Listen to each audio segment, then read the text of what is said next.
So we're north of high level Alberta, a little ways. This is actually Tuesday today. I got here Saturday, roughly around 11 o'clock at night. Threw the tent up in the dark, which is actually not too bad. These Snowtrekkers only take about, I don't know, 15-20 minutes to put up. It takes just about as long to put the stove in as it does to put the tent up. So, yeah, that was pretty smooth actually. Gathered some firewood nice and close here. There's a big, kind of a natural walking area in behind here. And there's lots of firewood there. There's lots of dead stuff, down stuff. People have been picking away at it for a long time. This is sort of a popular camp spot by the looks of it. Yeah. Weather's been not cooperating, to put it mildly. Every time you get a clear break and you think that you can get out and do some exploring, it just starts to snow sideways. It's super windy, very snowy. I got out this morning, cut track on a respectable sized bull. Actually, he's really big looking at his tracks. And I've looked at the area that he's going to, and it's a really big wetland. There's a good chance that I can either sneak into it from the side that I'm on, or I have to drive from here about maybe 15-20 kilometers to get to the other side of it, around the bush, and then go in the same trail that he went down. But that'll just depend on the wind. Like I said, filling that late season moose tag anywhere is a challenge.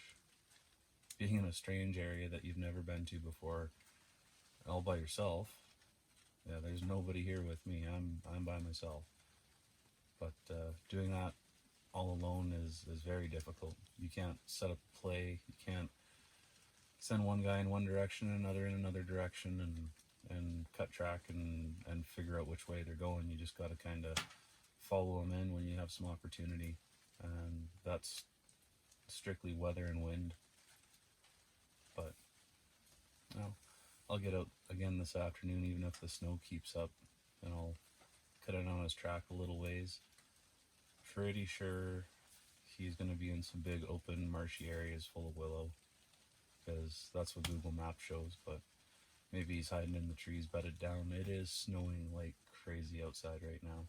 I've been beating the roof off on the tent here every 10 minutes, and it just keeps coming down. So anyway, for now it's a little siesta by the wood stove, and yeah, just relax for a bit. Good breakfast.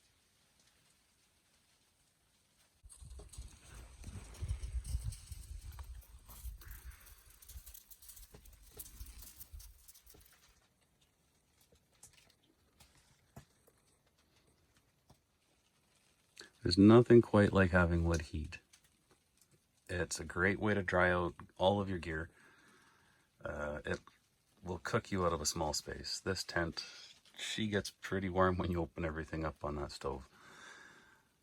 But you gotta feed it, and you gotta feed it quite a bit. What you see here probably won't take me through till tomorrow morning. But let's talk a little bit about my wood choices here. So the smaller stuff you see, this is from a different tree than this, and then this. I kind of did this on purpose. So when you're out scrounging for firewood, when you find these smaller trees, I mean, this one is about 3 inches in diameter. It was laying with the top pointing up. Now, if you find a tree that's knocked over and all the leaves are dead or the needles are dropped, if it's laying pointing up with the top up here, chances are you got yourself a nice dry tree. If you find yourself a tree that's laying flat, this one was laying flat, and it's on the ground, it's probably not going to be dry. This one was actually about 2 feet off the ground, and it's bone dry, feather light, awesome stuff. This guy, this was laying with the top pointing down. It had broken off from ants actually chewing out the butt of the tree while it was standing. And yeah, this is fairly dry, but not great. And one thing you'll notice when you're looking for good firewood with a spruce tree, when you start getting this little bit of fungus here, when this stuff starts to show up, that means that it's actually starting to get punky, and it gets from the outside, usually going in. When these things right here, these little lichen, when they get to be about the size of a dime or a quarter, just find another tree. It's usually not worth cutting. And something else people really need to talk about, okay, this axe. This is a 26-inch Husqvarna. Very, very, very similar to the Wetterlings forest axes and all the other brands, these little hand-forged axes.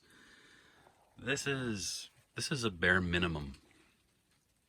If I kind of had planned to just take my ATV off into the bush and camp somewhere, so I wanted to pack light. That's why I brought this one. But you would not want this if you can vehicle camp.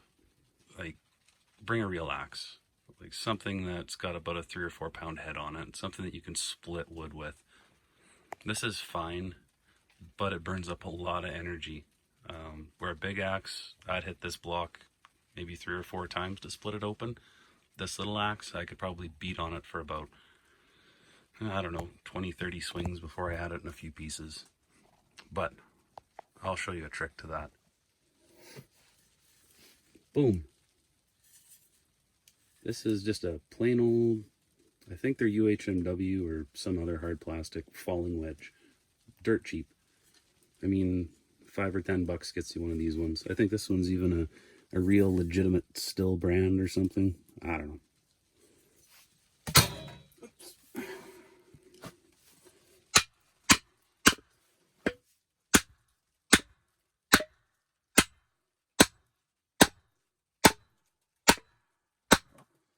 And if you're using one of these wedges, don't beat on it for all you got.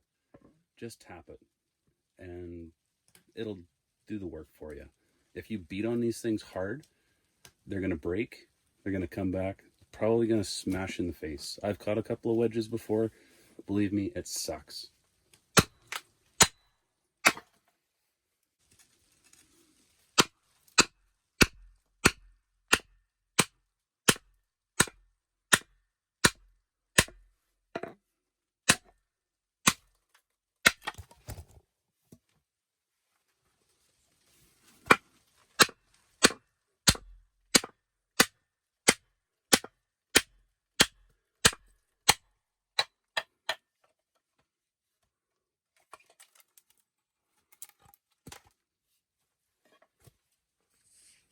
So there you have it. Wedge makes really short work out of even big wood. I mean, you got to work around the knots a little bit, but just pay attention to what you're doing. Wedges are cheap. Don't just bring one, bring 2 if you can. They tend to break off in time and get mangled, and yeah, there's nothing you can really do to stop that, but it's just really, really handy having one. You can see a big piece of spruce, 14 inches in diameter, and now it's in pieces, and I didn't break a sweat doing it. So, on to our next adventure, I guess. Well, we're talking about splitting wood and axes and other tools. Let's talk about this thing. Now, I went out and I was going to buy a nice Wetterlings forest axe, very comparable to this one. And I seen the price tag on it, and I won't kid you, I damn near crapped myself. And then I started doing a little bit of poking around, watched a few reviews, and I actually talked to a local Husqvarna shop that had never seen one, so they were nice enough to bring it in for me. You see it's got a couple of battle scars on it already. Now, is it a Wetterlings? No, it's absolutely not. Is it almost a third the price of a Wetterlings? Yes. Yes, it is. Now, I took a risk by buying this one sort of sight unseen. I agreed to pay for it when it came in, and I'm not disappointed at all. I watched some other reviews, and they're saying that they had bad wedges and misshapen heads and everything else, but this axe is actually pretty nice, very symmetrical, and you know, aside from it coming in really dull, and the finish down here where they ground it at the factory being terrible, it's actually not a bad axe. I took a file to it, just put a bit of an edge on it. Mostly what I'll be doing with it is splitting, so it doesn't have to be razor sharp. I already took a little nick out of it, but I'll clean that up later. I've been using this now all summer. I think I got this around March or April. And you know what? I think it's a pretty solid buy. If you've got a retailer with a bunch of these on the shelf, go through, hand pick it, pay them their, well, this was about 90 bucks, but pay them their money and walk away smiling, because you know, a hand forged axe is a great thing. Like, it's an heirloom piece. You know, they're beautiful in their own respect, but I think paying 250 bucks for an axe is just retarded. That's my personal feelings on it anyway. I mean, this thing will do everything that $250 Wetterlings will do, and I won't feel that bad if something happens to it. Yeah, like I said, very happy with this axe. I've had a lot of axes, a lot. I grew up in logging and forestry. I've had all shapes and sizes of axes, and this thing is just as fine a piece as any of them. It's a tool. It's a pretty tool. Anyways, let's go find a moose.